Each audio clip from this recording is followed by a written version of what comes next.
Once upon a time, I was a 36-year-old stay-at-home mom. The twins, Hallie and Zara, were 5, Maya was 2, and Jolie was 1.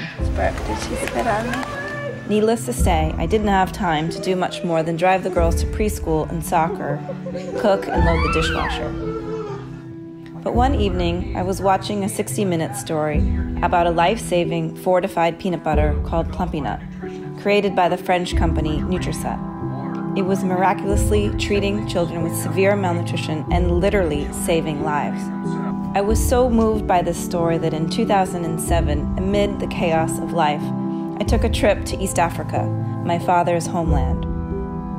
What I saw was heartbreaking. I found myself in a hospital in Dar es Salaam, Tanzania, witnessing the pain and despair of a mother who had just lost her child to malnutrition. I couldn't breathe. I learned that 5 million children under the age of 5 were dying every year from malnutrition. That's over 8,000 children dying every single day from something we know how to prevent.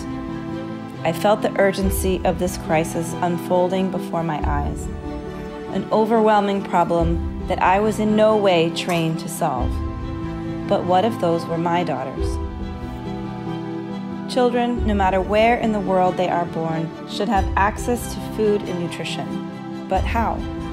In 2009, I founded Edesia, a nonprofit social enterprise created with the mission to end malnutrition through the manufacturing of ready-to-use foods like Plumpy'Nut. It didn't need to be mixed with water or refrigerated, 2 things lacking in the developing world.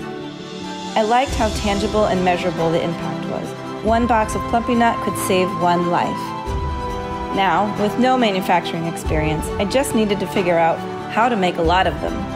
My first hire, Maria, and I started working out of my spare bedroom. She wrote grant proposals. I tried to find partners. We drew plans, hired a team, and purchased equipment. We met with the creators of Plumpy'Nut in France, traveled to Niger to learn about the protocols, and created partnerships with UNICEF in Copenhagen, the World Food Program in Rome, and USAID in Washington, D.C. And finally, in 2010, we opened our doors. Each year, we reached more and more children, and Edesia kept growing. We started to automate. We bought robots, added packaging lines, and a test kitchen, a warehouse, an engineering team, and an R&D department. Our product line expanded, and our team grew from 2 to 110 employees from 28 countries around the world, working together 24 hours a day with the collective mission to treat and prevent malnutrition in the world's most vulnerable children. And now, we can make 1.5 million of these little packets every single day. In the last 10 years, our team has impacted over 12 million children across 57 countries. For the children of Yemen, Syria, Venezuela, Uganda, Sudan, and the United States, we make the food that saves lives. We cannot stop. We will not stop. We can end malnutrition.